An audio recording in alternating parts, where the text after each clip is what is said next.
सतारा में राजापुर क्षेत्र में ये मूल ज्ञान का प्रचार होने जा रहा है।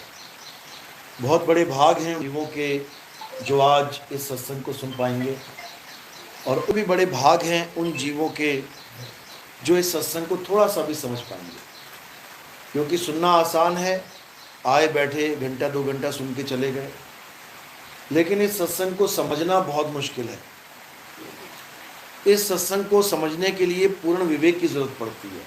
आपको विवेकी होना पड़ेगा, समझदार होना पड़ेगा, नहीं तो ये सत्संग बिल्कुल भी समझ में नहीं आएगा।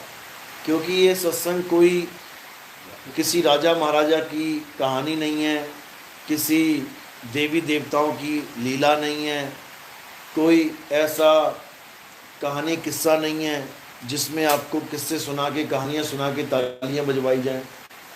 ये सत्संग मूल ज्ञान का सत्संग है। मूल ज्ञान का मतलब आत्मज्ञान। यहाँ पे किसकी महिमा गाई जाएगी? केवल और केवल आत्मदेव की। और आत्मा ही इस दुनिया का एकमात्र सत्य है, जिसकी महिमा सारे वेद, पुराण, गीता, भागवत, सारे संतों की वाणियाँ, सारे ग्रंथ, हर प्रकार का जितना भी इस दुनिया में ज्ञान है, ये सब आत्मा की ही महिमा गाता है, डायरेक्ट या इनडायरेक्ट। तो आज उसी आत्मा को अच्छे से समझने की कोशिश करेंगे, जिस आत्मा की वजह से हमारा पूरा संसार, हमारी पूरी दिनचर्या काम कर रही है। सुबह से उठते हैं और रात में सोते हैं, बीच में कितना भी काम तुम कर रहे हो, सब किसकी वजह से हो रहा है? आत्मा की वजह से। बिना आत्मा के एक पत्ता भी नहीं हिल सकता, आपकी एक उंगली भी नहीं हिल सकती। अगर आत्मा ने शरीर को छोड़ दिया तो समझो खेल खत्म। तो आज उसी आत्मा के बारे में गहराई से जानेंगे, समझेंगे और फिर निर्णय करेंगे कि हमने सत्य को अपनाना है या झूठ के साथ रहना है। तो आज का सत्संग शुरू करने से पहले परमात्मा के नाम पे जयकारा लगाएंगे। बोलिए परमपिता परमात्मा की जय, सदगुरु बंदी छोड़ कबीर साहिब की जय, सभी संतों की जय, सभी भक्तों की जय, इस गांव नगर बस्ती की जय, सकल हंस को बंदगी साहिब। तो आज उस आत्मा का जिक्र करेंगे जिस आत्मा की महिमा सब संतों ने गाई है, सब ग्रंथों ने गाई है, लेकिन कोई बताने वाला नहीं मिला, कोई समझाने वाला नहीं मिला। इसलिए हम सब अलग अलग प्रकार की पूजा पाठ में, अलग अलग प्रकार के तीर्थ व्रत में, अलग अलग प्रकार के संस्कारों में उलझ के रह गए। परमात्मा कितने हैं? 2, 4, 5, 7 कितने परमात्मा हैं? हर धर्म, किसी भी धर्म में चले जाओ, किसी को भी पूछ लो, परमात्मा कितने हैं? एक ही बताएगा, 2 बोल ही नहीं सकता। 3, 4, 5 तो बहुत दूर की बात है। परमात्मा एक है, सबको पता है, लेकिन फिर भी हम अनेकों रास्तों पे चल रहे हैं। कोई पीपल पूज रहा है, सोच रहा है इसको पूज के परमात्मा मिल जाए। कोई पत्थर पूज रहा है, वो सोच रहा पत्थर पूज के भगवान मिल जाए। कोई तुलसी पूज रहा है, कोई हवन कर रहा है, कोई यज्ञ कर रहा है, कोई तीर्थों में स्नान कर रहा है, कोई पर्वतों की परिक्रमा करने में लगा है, कोई नदियों की परिक्रमा कर रहा है। ये सब अलग अलग अलग अलग अपना अपना ज्ञान लेके बैठ गए, जबकि परमात्मा एक है।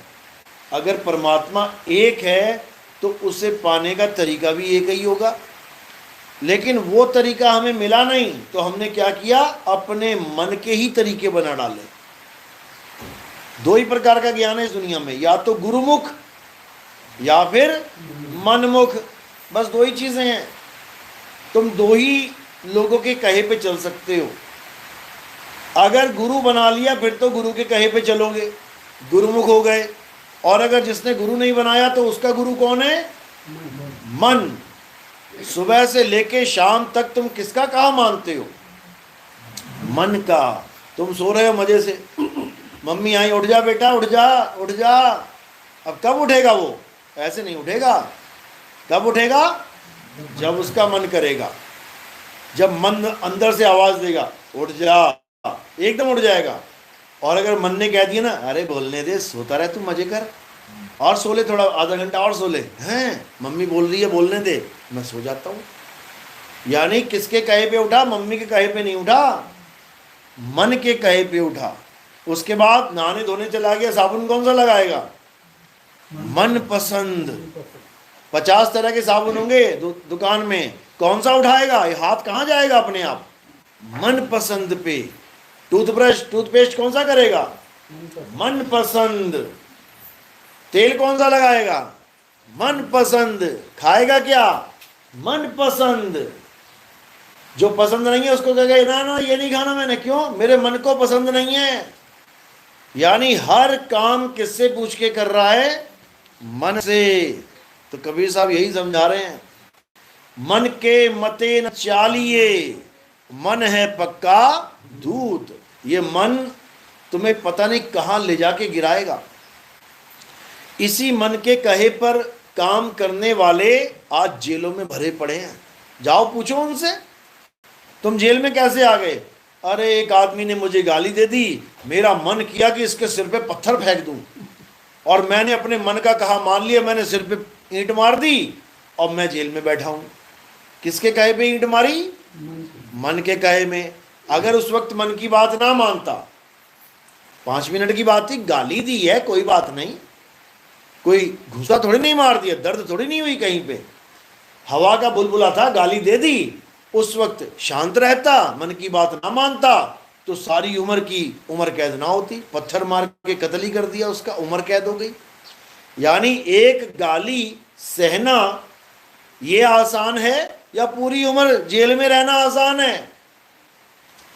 ऐसी भरी पड़ी हैं जेलें। बस वही 2 पल जो मन के कहे पे कांड कर दिया, बस वो समझ जाते कि मुझे कौन गाइड कर रहा है, मन कर रहा है, मैं ना मानता इसकी बात, बच जाते। लेकिन एक भी नहीं बचने वाला, क्योंकि यहां पर सबके सब मन के गुलाम हैं। आम आदमी की तो क्या बात करें, बड़े बड़े देवी देवता गुलाम हैं मन के, बड़े बड़े देवी देवता, क्योंकि उनको भी नहीं पता कि अंदर से ऑर्डर कौन दे रहा है। जो उनके मन में आ रहा है करते जा रहे हैं, जो मन में आ रहा है करते जा रहे हैं। अब कबीर साहब यही समझा रहे हैं, अरे मन जाता है तो जाने दे, तू थाम के राख शरीर, और उतरा पड़ा कमान से क्या कर सके तीर। कहते हैं अगर कोई गलत काम करने के लिए तुम्हारा मन जा भी रहा है, कहते हैं उसको जाने दे। मन कह रहा है आज शराब पीनी है, उसको क्या बोलना है? जा पिया, या ठेके पे जा पिया। मन को जाने दे, तू शरीर मत ले जाइयो साथ में। मन जाता है तो जाने दे, तू थाम के राख शरीर। किसको बोल रहे हैं? कौन रखेगा थाम के? किसको ज्ञान दिया जा रहा है? जीव को। जीव को समझाया जा रहा है कि जीव, हे जीव, ये मन तुझे भरमाने की कोशिश कर रहा है, ये मन दारू के ठेके तक जाके तुझे भी बुलाने की कोशिश कर रहा है, तू मत जाना, इसको जाने दे। लगाने चक्कर कहाँ लगाता है, लेकिन शरीर को मत उठा दियो, क्योंकि उठेगा तेरी ताकत से। मन में इतनी ताकत नहीं है कि शरीर को उठा पाए। मन तो केवल एक आइडिया दे सकता है। मन केवल तुम्हें एक विचार पैदा कर सकता है तुम्हारे अंदर। बैठे बैठे क्या हुआ, मेरा मन कर रहा है वो सामने पहाड़ी पे चला जाऊं, केवल विचार दे रहा है, लेके नहीं जा सकता, वो उठा नहीं सकता इस शरीर को। उठाएगा कौन? तुम उठाओगे, तुम पावर दोगे शरीर को उठने के लिए, उठेगा, सारे काम करेगा। तो इसी प्रकार ये जो मन है, असल में यही हमारा सबसे बड़ा शत्रु है, दुश्मन है, लेकिन हम इसे सबसे अच्छा दोस्त मान बैठे। यही हमारा भक्षक है। सामने वाला हमें गोली मारेगा, क्यों मारेगा? उसके मन ने कहा है। अब उसका मन और हमारा मन अलग अलग है क्या? एक ही मन है, सब में विराजमान है। एक ही मन अनंतो रूप बना के बैठा हुआ है सबके अंदर, और एक दूसरे से लड़वा रहा है, मरवा रहा है, बड़े बड़े भगवानों को श्राप दिलवा रहा है। विष्णु जी के भी अंदर मन बैठा हुआ है, नारद के अंदर भी मन बैठा हुआ है। विष्णु जी के मन ने नारद के साथ एक खिलवाड़ कर दिया। क्या खिलवाड़ किया? एक स्त्री के लिए वो चाहता था कि मेरी शादी हो जाए इससे। विष्णु जी ने ऐसी लीला रच दी कि उसको स्वयंवर में अपना मुख यानी सुंदर मुख देने की जगह बंदर का मुख दे दिया। अब विष्णु जी ने जब ऐसा किया, किसके कहे पे किया? मन के कहे पे। उनके मन में ये ख्याल आया, उन्होंने कर दिया। अब नारद का मन दुखी हो गया, हालांकि मन एक ही है दोनों का, अलग अलग नहीं है, लेकिन ये इतना शातिर है, अलग अलग बना बैठा है ये। तो जैसे ही नारद का मन दुखा, अब इधर से नारद का मन, उसने क्या कर दिया? श्राप दे दिया कि हे विष्णु, जैसे तुमने मुझे तड़पाया स्त्री के लिए, तुम भी स्त्री के लिए तड़पोगे। तो क्या बन के आना पड़ा विष्णु जी को? राम बन के आना पड़ा। देखो मन का खेल, इधर भी बैठा है, वो इधर भी बैठा है, दोनों साइड बैठा है और सारे खेल खेल रहा है। इससे उसको श्राप दिलवा रहा है, इससे उसको वरदान दिलवा रहा है, उससे फिर उसको श्राप दिलवा रहा है। यही खेल चलता चला जा रहा है।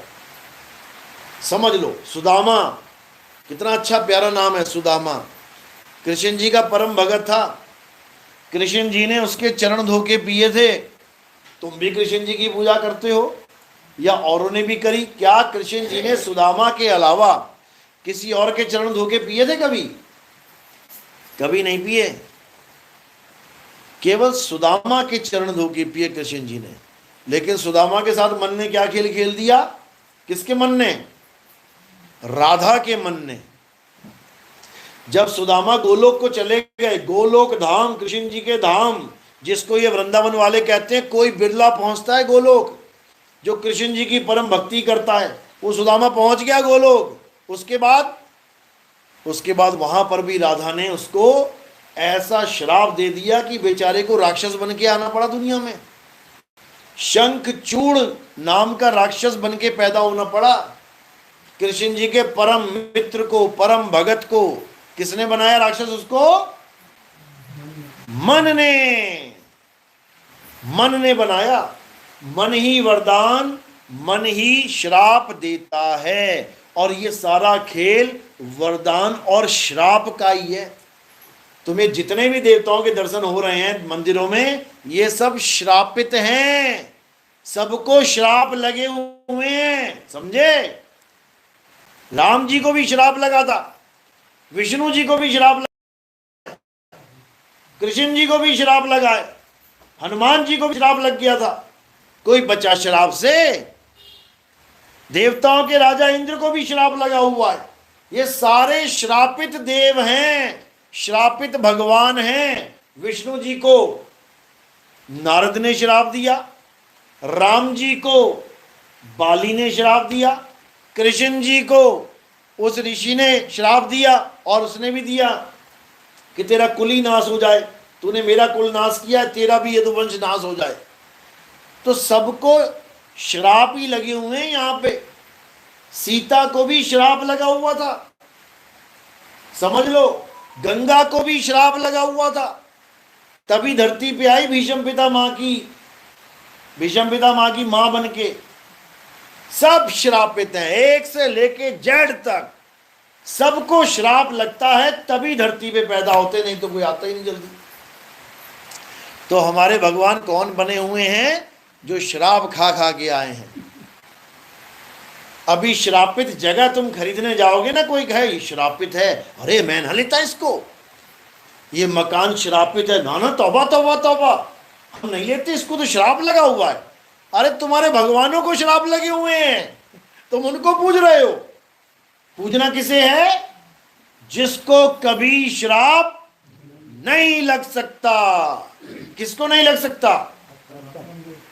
सारी दुनिया के सारे भगवान खड़े हो जाएं, जितने भी तुम मानते हो, सारी दुनिया के ऋषि मुनि खड़े हो जाएं, सारी दुनिया के पीर पैगंबर खड़े हो जाएं, सारी दुनिया के जैन मुनि बुद्धिस्ट सारे खड़े होके श्राप दे दें कि आत्मा तू मर जा, मर जाएगी क्या? नहीं मर सकती।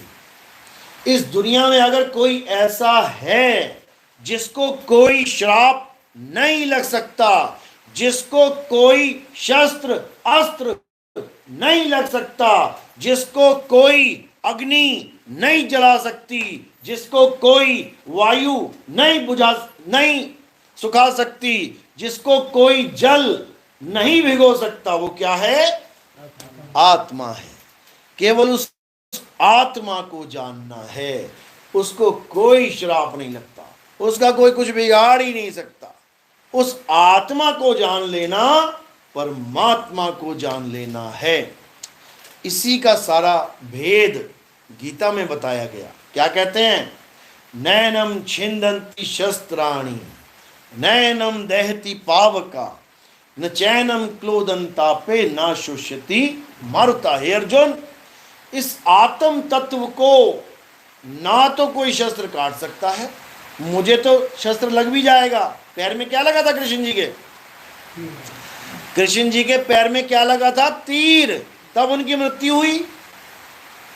हे अर्जुन, मुझे तो तीर भी मार सकता है शरीर को, लेकिन आत्मा को तीर नहीं मार सकता, आत्मा को आग नहीं जला सकती, आत्मा को पानी भिगो नहीं सकता। राम जी की मृत्यु कैसे हुई थी? कैसे शरीर छोड़ा उन्होंने? सरयू नदी में डूबे, वो जल समाधि ली उन्होंने। तो पानी ने क्या किया? शरीर का नाश किया। सांस ही नहीं आएगी पानी में तो क्या होगा? शरीर छूट जाएगा। उसके बाद शरीर का क्या होगा? पानी में गल जाएगा। डाल के देख लो पानी में लाश, 4 5 7 8 महीना डाल के देख लो, क्या बचेगा उसमें? सब गल जाएगा, मल जाएगा। तो इसी प्रकार जो चीज गल जाएगी, जल जाएगी, गीली हो जाएगी, सूख जाएगी, कट जाएगी, फट जाएगी, उसकी पूजा नहीं करनी है। किसकी पूजा करनी है? जिसको कोई काट ना सके, जला ना सके, गला ना सके, सुखा ना सके, भिगो ना सके, उस आत्म तत्व की पूजा करनी है, उसको जानना है। तो गीता में यही समझाया गया। अध्याय 2 16वां श्लोक क्या कहते हैं? हे अर्जुन, इस दुनिया में 2 प्रकार के तत्व हैं, एक असत्य और एक सत्य, और 2 ही प्रकार के पुजारी हैं, एक असत्य के पुजारी और एक सत्य के पुजारी। आप लोग किसके पुजारी हो? असत्य के कि सत्य के? असत्य वाले कौन है? हाथ खड़ा करो। एक भी नहीं करेगा। सत्य के पुजारी कौन है? हाथ खड़ा करो। ये बहुत बढ़िया। अभी बता देते हैं, अभी पता लग जाएगा सत्य के हो कि असत्य के हो, क्योंकि अभी तुम्हें पता ही नहीं है सत्य असत्य होता क्या है। असत्य और सत्य में फर्क क्या होता है ये किसे पता है? हाथ खड़ा करो जरा, अपने वालों को छोड़ के। असत्य में और सत्य में क्या फर्क होता है अभी बताते हैं। हे अर्जुन, इस दुनिया में 2 प्रकार के तत्व हैं, सबके लिए, हिंदू के लिए, मुसलमान के लिए, सिख के लिए, ईसाई के लिए, जैनियों के लिए, बौद्धिस्ट के लिए, आस्तिकों के लिए, नास्तिकों के लिए, सबके लिए 2 प्रकार के तत्व हैं। कौन कौन से? एक असत्य। असत्य का मतलब क्या होता है? कौन सा तत्व है असत्य? जो पैदा हो जाए और जिसका नाश हो जाए, वो असत्य है। तो क्या पैदा होता है और क्या नाश होता है? शरीर। हनुमान जी पैदा हुए, राम जी पैदा हुए, सारे देवी देवता पैदा हुए, सबके शरीर छूट गए। क्योंकि शरीर का मतलब है जब पैदा हुआ है तो नाश भी होगा। हाँ, समय अंतराल छोटा बड़ा हो सकता है, कोई आज ही पैदा हो गया आज ही मर गया। ये मक्खी मच्छर 1 दिन 2 दिन 3 दिन में ये स्वाहा हो जाते हैं, 1 दिन की लाइफ होती है इनकी कई बार। तो एक दिन वाले भी हैं और हजारों साल वाले भी हैं। बरगद का पेड़ हजारों साल जिंदा है, पीपल का पेड़ 1000 साल जिंदा रह जाता है, तो ऐसे भी हैं। लेकिन जो पैदा हो गया और जो मरेगा वो असत्य है। अब आप देखो कि किसकी पूजा कर रहे हो। जिसकी भी तुम पूजा करते हो, तुम्हें अगर ये पता है कि ये कब पैदा हुए थे, इसका मतलब तुम असत्य के पुजारी। अगर तुम ऐसे भगवान की पूजा कर रहे हो जो सतयुग में पैदा हुए, सतयुग में थे, या फिर ऐसे भगवान की पूजा कर रहे हो जो त्रेता में पैदा हुए, या ऐसे भगवान की पूजा कर रहे हो द्वापर में पैदा हुए, या ऐसे भगवान की पूजा कर रहे हो जो अभी कलयुग में पैदा हुए, इसका मतलब तुम असत्य के पुजारी हो। और असत्य का मतलब क्या होता है? जो पल पल बदलता रहे, जो सदा एक सा ना रहे, वो असत्य है। जैसे पीपल का पेड़ आज हरा है, थोड़े सालों बाद देखोगे पीले हो गए सारे, पत्ता बदल गया। आज तुलसी हरी भरी है, 4-5 दिन पानी नहीं डाला, पत्ते सूख गए। आज खड़ी है सीधी, कल को गिरी पड़ी है, बदल गई। कोई भी चीज है, मंदिर, मस्जिद, गुरुद्वारा, चर्च, कोई भी चीज है, रोज बदल रहा है, रोज बदल रहा है, रोज बदल रहा है। जब बन रहा था तब भी बदल रहा था, और अब जब बन के तैयार हो गया तब भी बदल रहा है। लेकिन वो प्रोसेस इतना धीमा है कि तुम्हें लग रहा है नहीं, ये नहीं बदल रहा। जैसे ये दीवार है, तुम्हें लग रहा है बदल रही है, रोज रोज बदल रही है। ये देखते देखते देखते तुम्हारे सामने दीवार का रंग एकदम उड़ जाएगा। तुम कहोगे यार रंग ही फीका हो गया इसका, अब दोबारा से व्हाइट वॉश कराओ। कैसे फीका हुआ? क्योंकि रोज इसका समय बीत रहा है। हमारा चेहरा रोज बदल रहा है क्या? रोज बदलता है क्या? अच्छा, आज चेहरा ऐसा है, कल को तुम बदल दोगे, पहचान ही नहीं पाओगे अपना ही चेहरा। रोज बदल रहा है कि नहीं?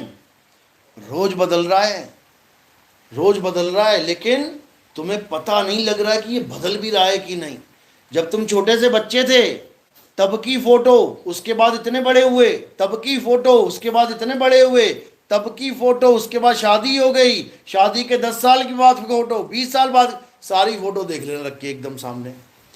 तुम्हें अपनी ही शक्ल में बदला, अरे ऐसा था मैं, ओ मैं ऐसा था, मैं ऐसा था, आज बूढ़ा हो गया। तुम्हारी शक्ल कितनी बार बदल गई। जो बदल जाए वो क्या है? सत्य है, असत्य है? असत्य है।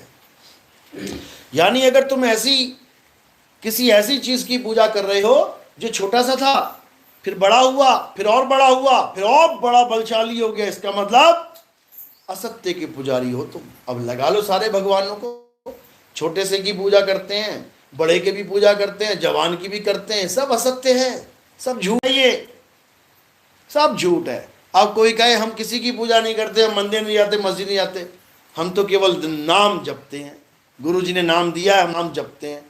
अब उनको क्या बोले, सत्य है कि असत्य है? वो तो किसी शरीर की पूजा भी नहीं कर रहे, तो कैसे पता लगेगा?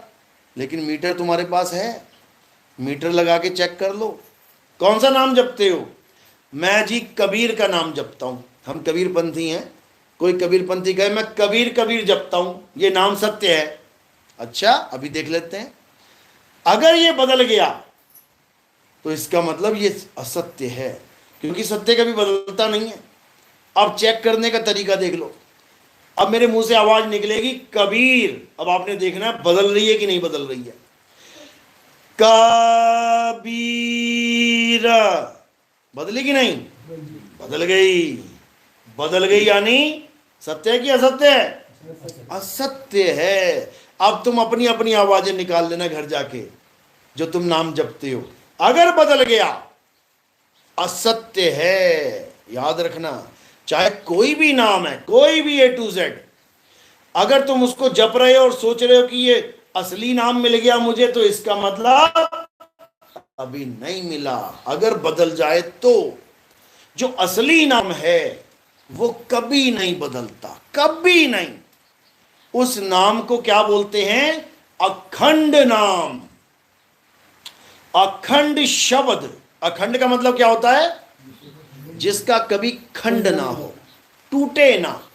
देखो कैसे टूटता है, का बी टूट गया, का बी र टूट गया। इसी को कहते हैं टूटना, यानी बदल जाना। तो इन नामों में माया का प्रभाव है, इसीलिए टूट रहा है। अब कई लोग करते हैं कान में उंगलियां डाल के, कहते हैं हम तो शब्द सुनते हैं। उनका कौन सा शब्द है? कहते हैं 5 तरह के शब्द है, हमारे गुरुजी ने बताया है। पहले एक शब्द आएगा, फिर दूसरा आएगा, फिर तीसरा आएगा, फिर बदल रहा है। पहले घंटे की आवाज आई, फिर वीणा की आवाज बदल रही है, फिर बांसुरी की आवाज आई, सारंगी की आवाज आई, बदल रही है। जहां भी बदलाव हो रहा है वो सत्य है या असत्य है? असत्य है। यानी इस दुनिया में जितने भी लोग जितने भी प्रकार की पूजा पाठ कर रहे हैं वो सब असत्य है। तो फिर सत्य क्या है? ये कहां मिलेगा? सत्य तुम्हारे पास है। कहीं जाने की जरूरत नहीं है कि कहीं मार्केट में जाके सत्य खरीदने जा रही हो। सत्य तुम्हारे पास है, लेकिन तुम्हें उसका नहीं एहसास है।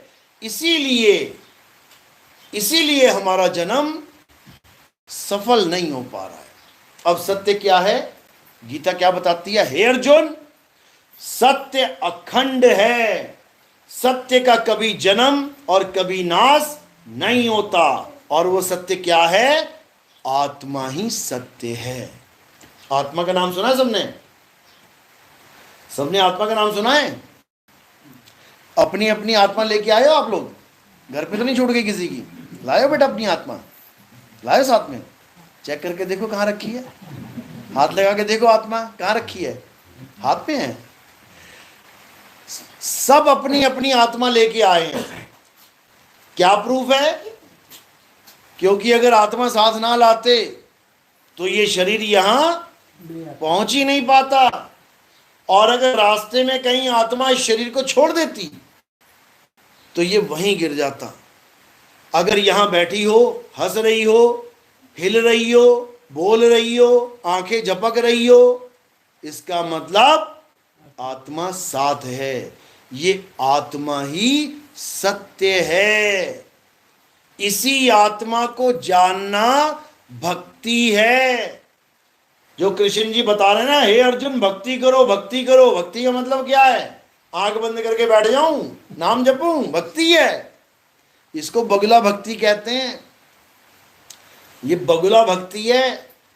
आंख बंद करने की जरूरत नहीं है, कान बंद करने की जरूरत नहीं है। किसकी जरूरत है? अपनी आत्मा को जानने की जरूरत है। कैसे मिलेगी? कैसे मिलेगी? अध्याय 4 34वां श्लोक क्या कह रहे हैं? हे अर्जुन, अगर तुम इस आत्मा के ज्ञान को प्राप्त करना चाहते हो, अगर तुम आत्म बोध प्राप्त करना चाहते हो तो कहां जाओ? कौन से मंदिर में जाओ? कौन से मस्जिद में? कौन से गुरुद्वारे में? तो तुम ऐसे तत्वदर्शी संत की शरण में जाओ। क्या नाम लिखा है वहां पे? तत्वदर्शी। अब ये तत्वदर्शी क्या होता है? तत्वदर्शी का मतलब पंडित जी नहीं होता कि तुम्हारे हाथ में थाली पकड़ा दी और कहेगी मूर्ति की पूजा करो। तत्वदर्शी का मतलब ये नहीं होता कि तुम्हारे कान में मंत्र फूंक दिए, जाओ बेटा राधे राधे जपो, राम राम जपो, अल्लाह अल्लाह, वाहिगुरु वाहिगुरु जपो। बिल्कुल नहीं। तत्वदर्शी के शब्द में ही अर्थ छुपा है। दोनों को अलग कर दो एक बार। तत्वदर्शी अलग कर दो, तत्वदर्शी। तत्व का मतलब क्या होता है? ये क्या है? ये क्या गिरा इसमें? ये क्या है? तत्व है।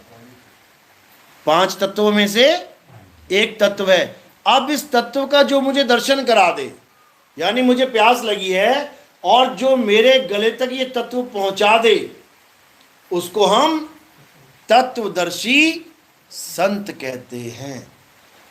वो हमें भेद समझाएगा और हमारे गले तक ये जल पहुंच पाएगा। तो कोई नाम जपना पड़ा क्या? देखो,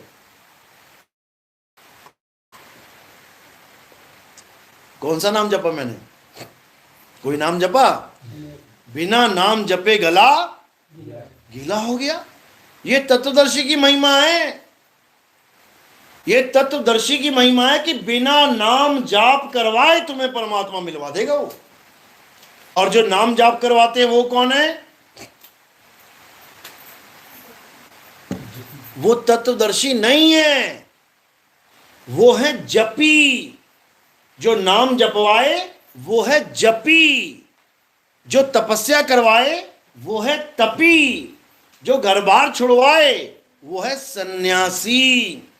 जपी तपी सन्यासी के चक्कर में नहीं पड़ना है। किसको खोजना है? हे अर्जुन, अगर तुम सत्य को जानना चाहते हो तो तुम ऐसे तत्वदर्शी संत की शरण में जाओ जिसने आत्मा को जान लिया है, जिसको आत्मा का भेद पता है।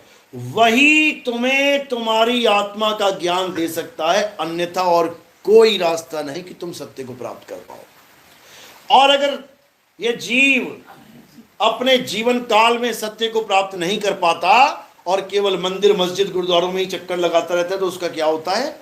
उसको नाना प्रकार की, यानी बहुत प्रकार की योनियों में भ्रमण करना पड़ता है।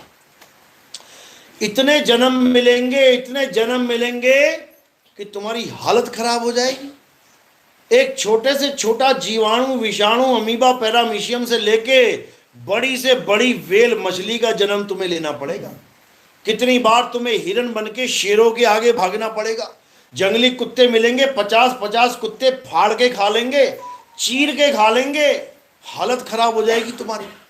भागोगे जान बचाने के लिए, प्यास लगेगी, पानी पीने जाओगे, तालाब में मगरमच्छ इंतजार कर रहा होगा। जैसी गर्दन डालोगे वैसी तुम्हारी गर्दन पकड़ लेगा, हालत खराब हो जाएगी। अभी इंसान जन्म मिला है, अभी इसमें हमने क्या करना है? सत्य असत्य का निर्णय। जानवर बन के नहीं कर पाओगे। तुम भैंस को बोलो सत्य क्या है, सत्य क्या है बताऊं तुझे, वो क्या करेगी? भैं, घास डाल और काम कर अपना। वो ना सुनेगी तुम्हारी बातें। इंसान सुन सकता है, आदमी सुन सकता है। ये आदमी के बड़े भाग हैं कि वो ज्ञान को समझ सकता है, वो गीता पढ़ सकता है, गीता को समझ सकता है। एक बंदर को गीता पढ़ा के देख लाओ जा। एक तोता राम राम बोलता है, उसको कोई अक्षर लिख के उसके सामने रखो जरा, ये वाला पढ़ के दिखा। वो तो बोल लिया तूने, राम राम राम राम, वाहिगुरु वाहिगुरु बोल लिया। ये पढ़ के दिखा क्या लिखा है, पढ़ लेगा क्या? नहीं पढ़ पाएगा। इंसान पढ़ सकता है, इंसान समझ सकता है। इंसान के अलावा और कोई योनि नहीं है जिसमें तुम मुक्ति प्राप्त कर सकते हो, जिसमें तुम सत भक्ति प्राप्त कर सकते हो। मंदिरों में तुम जल चढ़ा रहे हो, ये काम एक बंदर भी कर सकता है। लाया लोटा उठा के शिवलिंग पे डाल दिया। एक हाथी कर सकता है, हाथियों को ट्रेंड किया गया है, सूंड से उठाते हैं, बड़े बड़े घड़े ले जाके शिवलिंग पे चढ़ा रहे हैं। तो एक हाथी में और एक आदमी में फर्क क्या रहा फिर? जो काम तुम कर रहे हो वो हाथी भी कर रहा है। तो फिर ये क्यों कह रहे हैं कि मानुष जन्म में ही मुक्ति मिल सकती है, हाथी को भी मिल जाए? राम राम जपने से मुक्ति मिलती है तो तोता राम राम तुमसे अच्छा रट लेगा, बढ़िया। तुम तो फिर भी भूल जाओगे, तोता लगा रहेगा 24 घंटे। उसकी मुक्ति हो जाए? नहीं होगी। क्यों? क्योंकि तोता सत्य और असत्य का निर्णय नहीं कर सकता। सत्य और असत्य का निर्णय कौन कर सकता है? ये इंसान कर सकता है, केवल इंसान, और कोई नहीं। इसीलिए कृष्ण जी ने इंसान जन्म की महिमा गाई है गीता में कि अर्जुन, ये मनुष्य जन्म इतना दुर्लभ है तुम सोच भी नहीं सकते। ये देवी देवता तरसते हैं इस योनि को प्राप्त करने के लिए। कबीर साहब कहते हैं वाणी में, इस देही को सिमरै देव और सो देही कर हर की सेव। हर का मतलब क्या होता है? हरि कहते हैं ना, हरि। हरि का मतलब क्या होता है? वो तत्व जिसके कारण ये काया हरी भरी है, ये पेड़ हरे भरे हैं। अगर वो शरीर को छोड़ देना तो ये सारी हरी भरी सूख जाएगी। तो हरी भरी काया किसकी वजह से है? आत्मा की वजह से। आत्मा ही असली हरि है जो हर प्रकार के दुख हर लेती है। जन्म मरण का रोगी हर लेगी तुम्हारा। बार बार जन्म मरण में जाना ही नहीं पड़ेगा तुम्हें। करना क्या है हे अर्जुन? अपनी आत्मा में रमण करना है। अध्याय 3 17वां श्लोक पढ़ो। गीता क्या कह रही है? हे अर्जुन, जो अपनी आत्मा में रमण करते हैं, जो अपनी आत्मा में तृप्त हैं, जो अपनी आत्मा में संतुष्ट हैं, उनके लिए कोई धार्मिक कर्म कर्तव्य लागू ही नहीं होता। उनको किसी मंदिर में जाने की जरूरत नहीं, उनको किसी मस्जिद में जाने की जरूरत नहीं, उनको किसी गिरजाघर, उनको किसी गुरुद्वारे में, उनको किसी तीर्थ में, उनको किसी नदियों में स्नान करना, कहीं जाने की जरूरत नहीं। क्या करें? बस एक काम करें। क्या करना है? अपनी आत्मा में रमण करना है। अब कैसे करेंगे? आत्मा में भी कोई रमण करता है क्या? जिसको नहीं पता वो क्या सोचेगा, है मंदिर में तो जा सकते हैं, मस्जिद में तो जा सकते हैं, गुरुद्वारे में जा सकते, ये आत्मा में कैसे जाएंगे? यही जाना है और कहीं नहीं जाना है, क्योंकि वही तुम्हारा असली ठिकाना है। ये शरीर छोड़ने के बाद तुम कहां जाओगे? सोचा कभी? जब छूट रहा होगा हालत खराब हो रही होगी, मुझे बचा लो, मुझे बचा लो, मैं मरना नहीं चाहती, मरना नहीं चाहती, और बोलती बोलती बोलती मुंह खुला जाएगा और निकल जाएगा मुंह में से ये जीव, आंखों में से निकल जाएगा, कान में से निकल जाएगा, कोई नाक में से निकल जाएगा, कोई लैट्रिन बाथरूम के रास्ते से निकल जाएगा। सबको निकलना पड़ेगा। कहां जाएगा? ना आने का पता, ना जाने का पता। कहां से आए हो आप लोग? कहां से आए हो? तुम कहोगे घर से आए हैं। घर में कहां से आए हो? मैं तो अपने मायके से आई थी यहाँ पे। अरे मायके में कहां से आई है? मैं तो माँ के गर्भ में आई थी। माँ के गर्भ में कहां से आई थी? सोचो, कहां कहां से घूमते घूमते आज यहां बैठे हो। ऐसे ही घुमाएगा तुम्हें सारी उम्र। कौन? यही मन। ये मन बहुत शातिर है, सब फंसे हुए हैं मन के जाल में। तो अब क्या करना है? अब हमने बस 2 चीजें जाननी है। कहते हैं आए हो तुम कहां से और जाना तुम्हें कहां है, इतना बस विचार लो, हो गया भजन। ये क्या राम राम राम राम, क्या अल्लाह अल्लाह, वाहिगुरु वाहिगुरु वाहिगुरु, कबीर कबीर कबीर, क्या नाम तुम जपने में लग गए? नाम नहीं जपना है। क्या करना है? अपनी आत्मा को जानना है।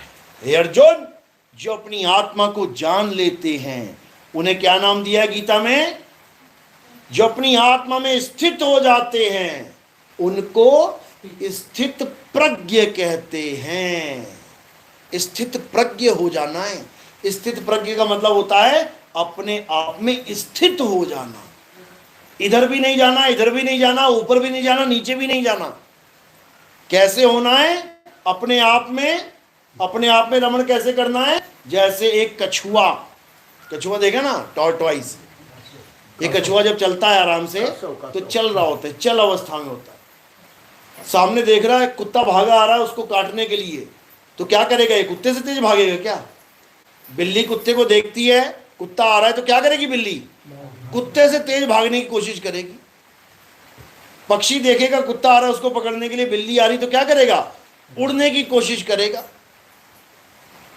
समझो, पानी का कोई जीव है वो पानी में घुसने की कोशिश करेगा, लेकिन कछुआ अगर खड़ा हुआ है जमीन पे तो वो क्या करेगा?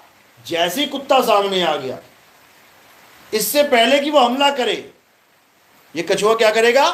अपने आप में समा जाएगा। उसके हाथ कहां गए? अपने आप में। पैर कहां गए? अपने आप में। पूंछ कहां गई? अपने आप में। और ये गर्दन कहां गई? अपने आप में। इसको कहते हैं अपने आप में रमण करना। समझो, जब तुम्हारी मृत्यु यानी तुम्हारे शरीर की मृत्यु होगी, तुम्हारे पास 2 ऑप्शन होंगी केवल। कौन कौन सी? कहते हैं या स्वर्ग चले जाओ या नरक चले जाओ। या स्वर्ग जाओगे या नरक जाओगे। लेकिन खुशखबरी है तुम्हारे लिए कि भारत एक ऐसा देश है जहां पर आज तक कोई नरक गया ही नहीं। डरावा नरक का ही चलेगा, लेकिन कभी कोई नरक जाता ही नहीं है। कैसे? किसी का भी कार्ड उठा के देख लेना, मेरे पिता का स्वर्गवास हो गया है। आज तक कभी लिखा मेरी माँ का नरकवास हो गया? जो भी मर जाए सबका ही स्वर्गवास हो गया। बिना टिकट के, बिना बुकिंग के सब स्वर्ग पहुंच जा रहे हैं। पंडित को पता है ये एक नंबर का गुंडा था इस गांव में, ये रोज दारू पी के सबको मारता था। अरे मुझे गालियां बकता था, भगवान की मूर्तियां तोड़ देता था। उसकी भी मृत्यु होगी ना। पंडित जी क्या गया, भाई साहब का स्वर्गवास हो गया है। अरे अगर इसका स्वर्गवास हो गया तो नरकवास किसका होगा? यानी तुम्हें धोखे में रखा जा रहा है स्वर्गवास के नाम पे। किसी का स्वर्गवास होने वाला नहीं है। स्वर्गवास का मतलब पता है तुम्हें क्या होता है? स्वर्ग में वास करना, यानी तुम इंद्र के पास बैठोगे जाके स्वर्ग में। समझो, स्वर्गवास ऐसे नहीं होता कि मैं चलता चलता गिर गया मेरा स्वर्गवास हो गया। स्वर्गवास उसका होता है जो तपस्या करते हैं। इंद्र के स्वर्ग तक पहुंचने के लिए बड़े बड़े योगियों ने तपस्या की है। इंद्र पद को प्राप्त करने के लिए बड़े बड़े ऋषियों ने तपस्या की है। तुम्हारी तरह नहीं खाया पिया, मुर्गा उड़ाया, बकरा उड़ाया, मर गए और लिख दिया जी स्वर्गवास हो गया। बर्बाद हो गए तुम इसी स्वर्गवास और नरकवास के चक्कर में। तो अब क्या करना है? अब कोई स्वर्गवास में नहीं जाना और कोई नरकवास में नहीं जाना। यानी ना तो स्वर्ग की आस लगानी है, ना ही नरक की आस लगानी है। तो क्या करना है? अब ना कहीं आना और ना कहीं जाना, आपे में आप समाना। यानी जब ये शरीर की मृत्यु होगी, यमराज दरवाजे पे खड़े होंगे और चार लेके आए होंगे तगड़े तगड़े जल्लाद, कूट कूट के मार मार के भगाने के लिए। क्यों? क्योंकि ये जीव शरीर नहीं छोड़ता। छोड़ता है कोई क्या? तुम्हें कोई कहे मर जाओ, मर जाओगे क्या? जैसे किराए के कमरे पे कब्जा कर लेता है इंसान, मैं नहीं छोड़ूंगा इस कमरे को। अरे तेरा बाप भी छोड़ेगा, अभी देख पुलिस वाले आ रहे हैं। उसके बाद क्या कहता है? अरे भैया छोड़ रहा हूं मैं। इसी प्रकार जीव को ये शरीर छुड़वाने के लिए कौन आते हैं? यमराज, यमदूत आते हैं। फिर भागता ये शरीर छोड़ के, लेकिन भागेगा कहाँ? भागेगा कहाँ? गर्दन पकड़ के दबोच लिया जाता है। पूरा गरुड़ पुराण लिखा गया है इसी मारा मारी के ऊपर। जो तुम्हारे सिर पे मुकद्दर पड़ने वाले हैं ना, उसमें लिखे हुए हैं कि बकरे खाने वालों को ऐसे मारा जाएगा, मुर्गा खाने वालों को ऐसे तड़पा तड़पा के मारा जाएगा, चोरी करने वालों को ऐसे कूटा जाएगा, ठगी करने वाले को ऐसे मारा जाएगा, लोगों का जमीन हड़पने वालों को, लोगों का पैसा चुराने वालों को ऐसे मारा जाएगा। हर तरह की सजा दे रखी है गरुड़ पुराण में, समझ लो। तो इससे बचने का क्या रास्ता है? एक रास्ता है। क्या? स्वर्ग चला जाऊं क्या? स्वर्ग में भी राक्षस आते हैं, हमला करते हैं, फिर स्वर्ग का राजा भाग रहा होता है। देखा ना टीवी में, वो दौड़ रहा होता है स्वर्ग खाली करके, पूरी जनता पीछे भाग रही है स्वर्ग वाली। वो राक्षसों का कब्जा हो गया, वहां पे भी सुख है क्या? महादुख है। तो कहां जाना है?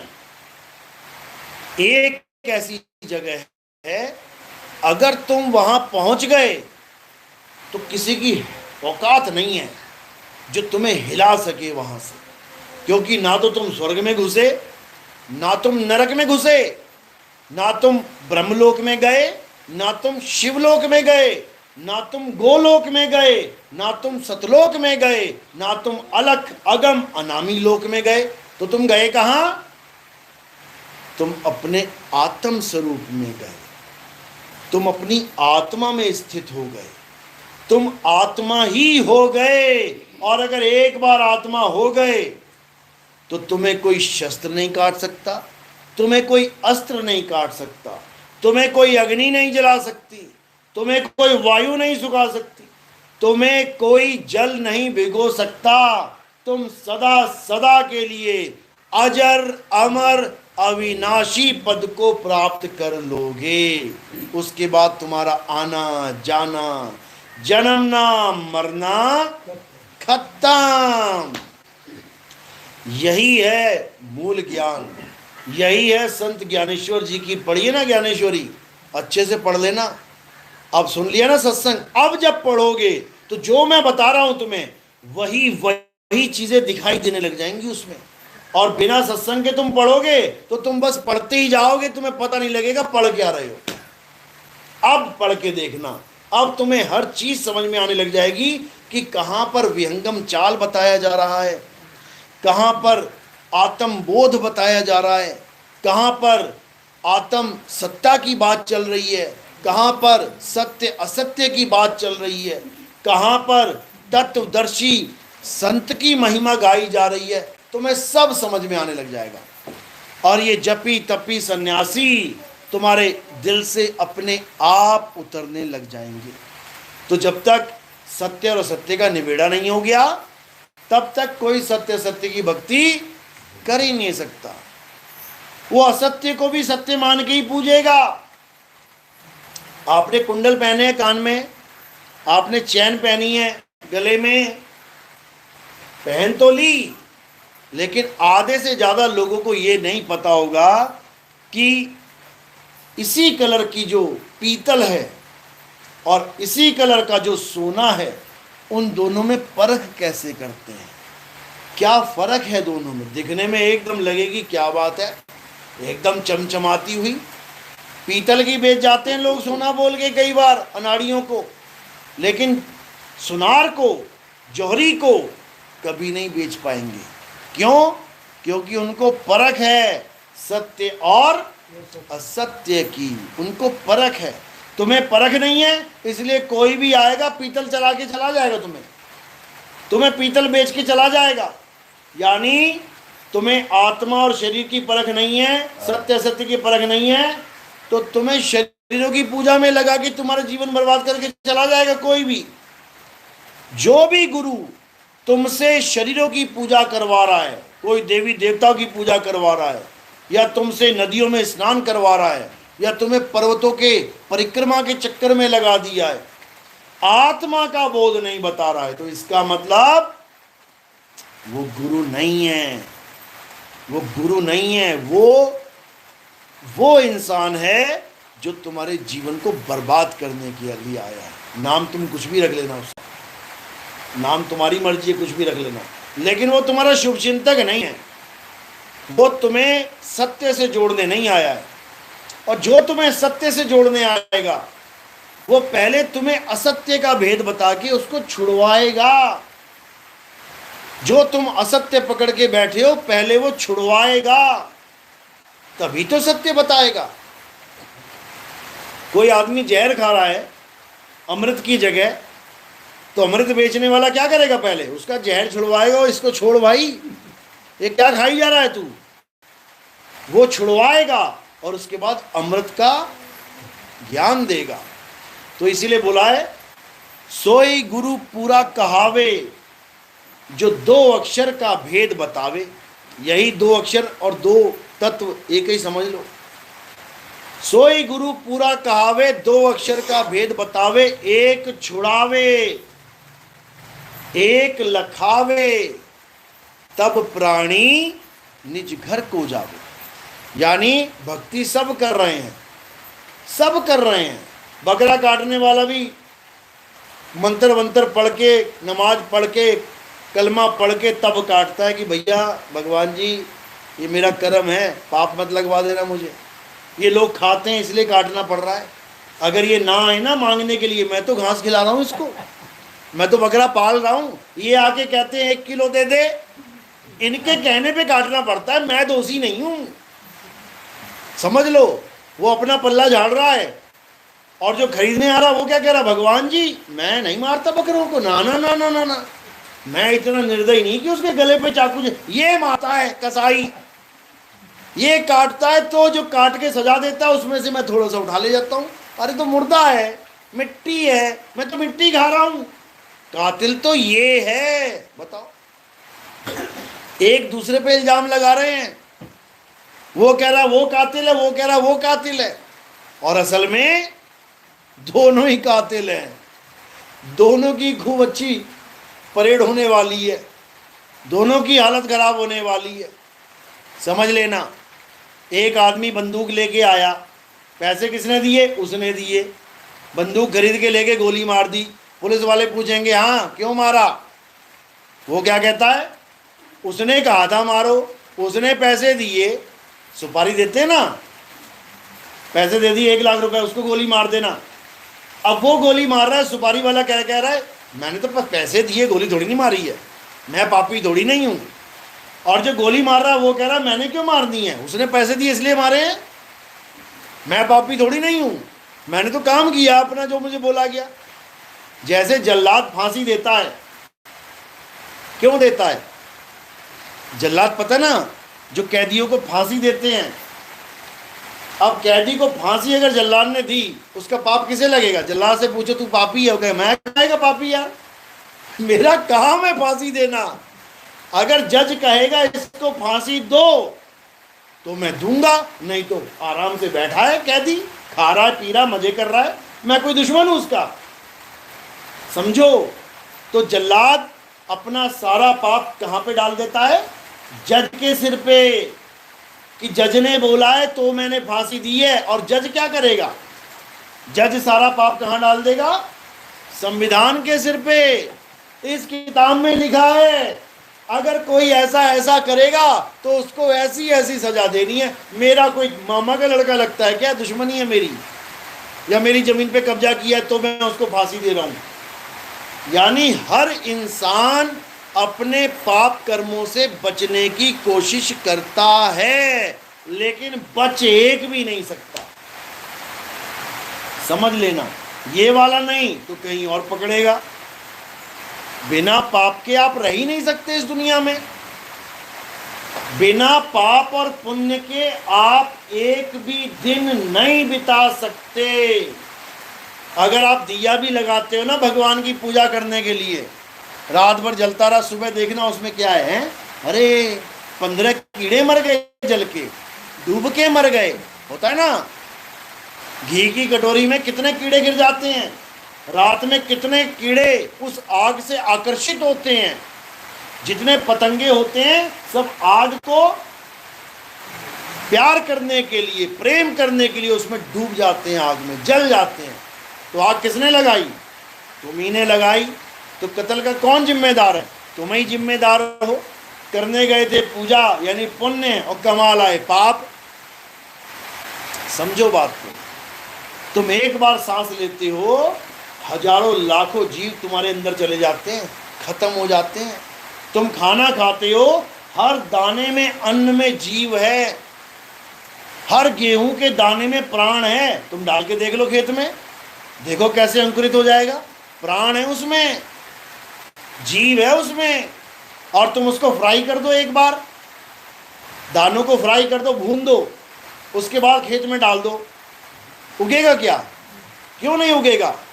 क्योंकि वो जीव उस शरीर को छोड़ के चला जाएगा। इतना बड़ा जाल बुना हुआ है, कैसे निकलोगे? केवल एक ही रास्ता है निकलने का, और रास्ता क्या है? सत्य असत्य को जान लो, असत्य को त्याग दो और सत्य को कस के पकड़ लो। आत्म तत्व को कस के पकड़ लो, तब तुम्हारी मुक्ति हो जाएगी। कोई तुम्हें 84 में डालने वाला नहीं है। इसी मूल ज्ञान को संत ज्ञानेश्वर जी महाराज, उनकी बहन मुक्ताबाई, आप पढ़ो उनके अभंग, जो मैं बता रहा हूं एक एक बात लिखी गई है उसमें। लायो ना, अभी देख लेना सत्संग खत्म होने के बाद, तुम्हें एक एक बात उसमें लिखी मिलेगी। लेकिन उसको कोई समझ नहीं रहा है, पढ़ते जा रहे हैं, पढ़ते जा रहे हैं, बिना समझे कैसे उससे तुम्हारा छुटकारा होगा। पढ़ते जाओ बस, ये जहर है, जहर खाना सेहत के लिए हानिकारक होता है, और उठा के फिर खा लिया। पढ़ते जा रहे हैं, तंबाकू, तंबाकू से कैंसर होता है, हाँ ला ये वाला ला, खा लिया। पढ़ते भी जा रहे हैं, खाते भी जा रहे हैं, पढ़ते भी जा रहे हैं, खाते भी जा रहे हैं, फिर क्या होगा? फिर लेटे पड़े होंगे कहीं, भैया डॉक्टर साहब मुंह का कैंसर हो गया, बचाए लो। अब क्या बचाए लो? जब लिखा हुआ बताया जा रहा था तब तो समझा नहीं, अब क्या समझ रहा है? अब तो वक्त समझाएगा। तो इसीलिए क्या करना है? अब आपके पास एक मौका है, सत्य असत्य का निर्णय बिना पक्षपात के करना है। ये नहीं सोचना है अरे मेरे घर वाले तो मंदिर के पुजारी हैं, मेरे घर वाले तो गणेश जी के पुजारी हैं, मेरे घर वाले तो मस्जिद में जाते हैं, मेरे घर वाले चर्च में जाते हैं और मैं आत्मा की पूजा करूंगा, अरे ये तो बड़ा अलग हो जाएगा। ये नहीं सोचना है, ये कभी नहीं सोचना है। क्या सोचना है कि मैं सत्य की पूजा करूंगा, चाहे सारा परिवार असत्य की पूजा करता रहे। समझ लो, सारा परिवार दारू पीने लग गया तो क्या तुम भी पीने लग जाओगे? सारा परिवार गांजा खाने लग गया, गांजा पीने लग गया, अफीम खाने लग गया, तुम भी खाने लग जाओगे? सारा परिवार झूठ बोलने लग गया, चोरियां करने लग गया, ठगी करने लग गया, कातिल बन गया, कत्ल करने लग, तुम भी कर दोगे क्या? नहीं। यानी हमारा रास्ता क्या है? सत्य को प्राप्त करना हमारा रास्ता है। भले मेरा पूरा परिवार, भले मेरा पूरा समाज, भले मेरा पूरा गांव, मेरा पूरा देश असत्य की पूजा करता है, फिर भी मैं सत्य की पूजा नहीं छोड़ूंगा। इसीलिए गीता में, महाभारत में ये युद्ध दिखाया गया है कि सारे कौरव एक तरफ, उसी के भाई हैं, उसी के चाचा, उसी के दादा लोग हैं, भले वो सारे अज्ञान की तरफ, अधर्म की तरफ हो जाएं, लेकिन मैं धर्म का साथ नहीं छोड़ूंगा। ये है असली पूजा, ये है असली भक्ति। समझ लो। तो दो ही चीजें हैं, या तो सत्य या असत्य। सत्य क्या है? सत्य केवल एक है, और वो क्या है? आत्मा ही सत्य है। फिनिश, खत्म।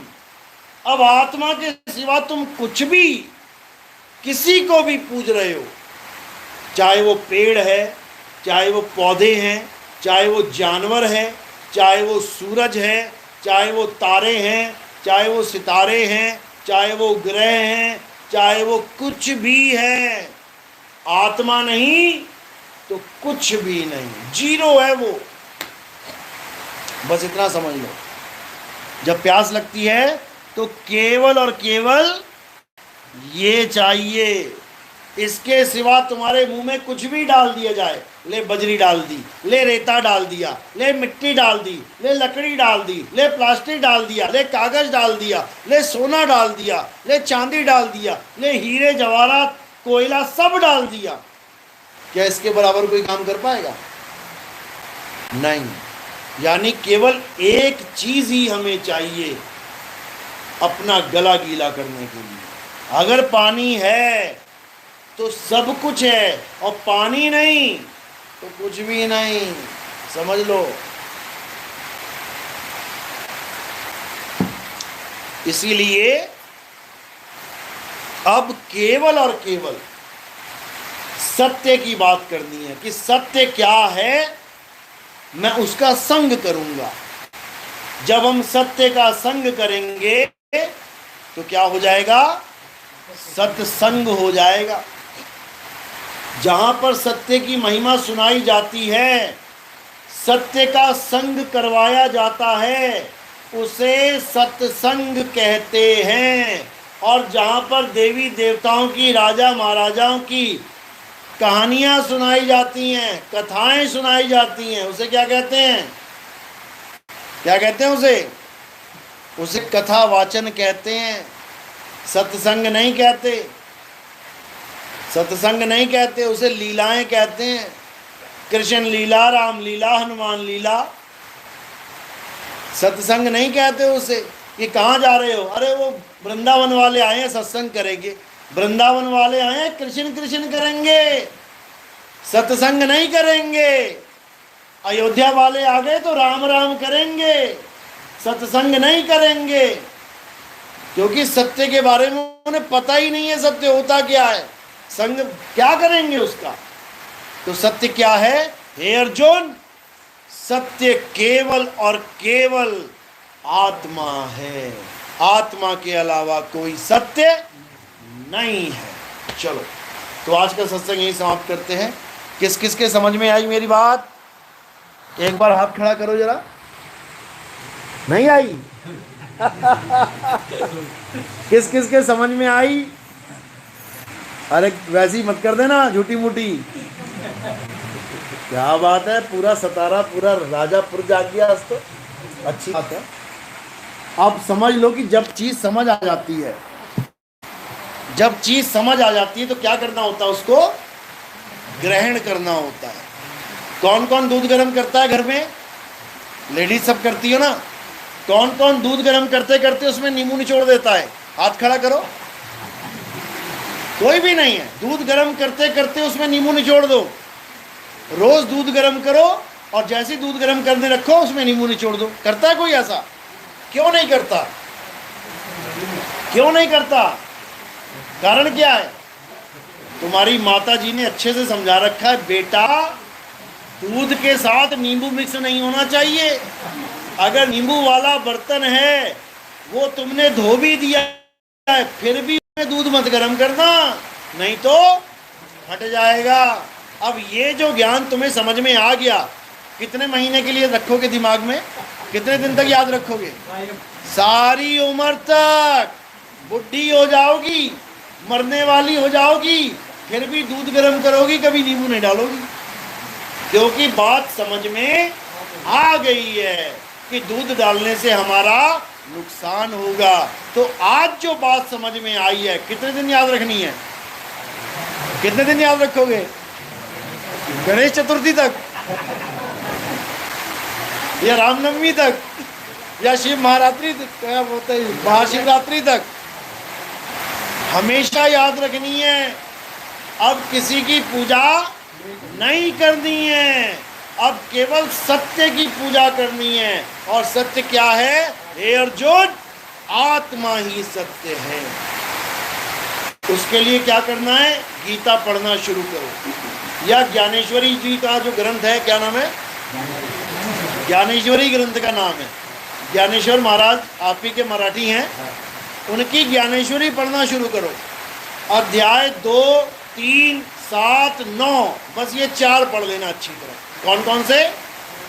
2, 3, 7, 9, तुम्हारा कल्याण हो जाएगा। जो बातें मैंने बताई हैं तुम्हें एक एक बात उसमें लिखी मिलेगी, बस उसको सच्चे मन से ग्रहण करते चले जाना, तुम्हारा सारा असत्य छूट जाएगा। ये सारे पेड़ पौधों की पूजा, ये सारे जानवरों की पूजा, देखो जानवरों की पूजा करते हैं हम लोग।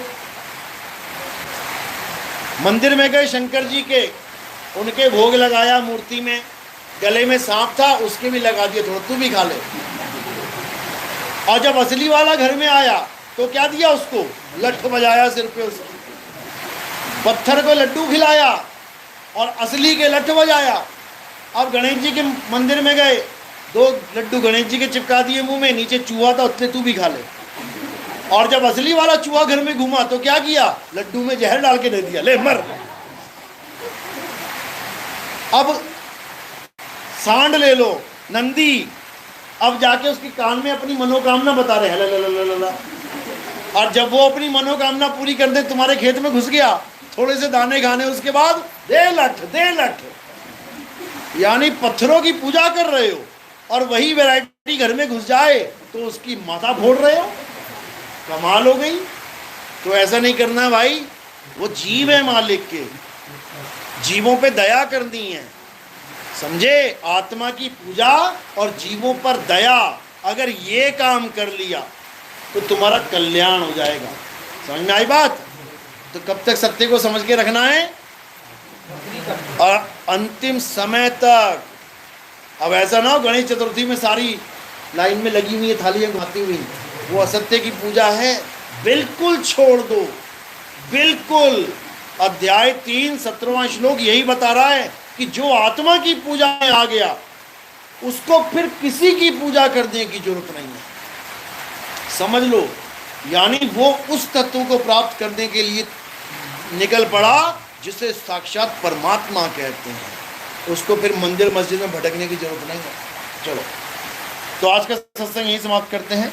बोलिए परमपिता परमात्मा की, सदगुरु बंदी छोड़ कबीर साहिब की, सभी संतों की, सदगुरु मदनपति साहिब की, सदगुरु जवाहरपति साहिब की, सदगुरु वैरागपति साहिब की, सभी संतों की, सभी भक्तों की, इस गांव नगर बस्ती की, आज के आनंद की, सकल हंस को बंदगी साहिब बंदगी। नितिन महाराज की। चलो,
पैर से लेके सिर की चोटी तक ये क्या है? बीच में क्या दिख रहा है? ये शरीर।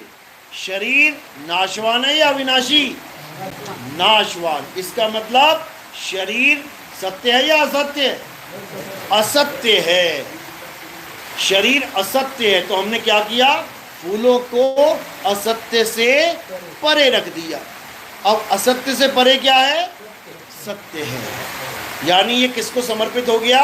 आत्म देव को समर्पित हो गया। तो एक एक करके आएंगे, फूल मेरे सिर पे रखेंगे, थाली को हाथ लगा के नमस्कार कर लेंगे। कोई प्रचार प्रसार में योगदान करना चाहेगा, कोई सेवा देना चाहेगा, तो केवल चरणों में रखना है।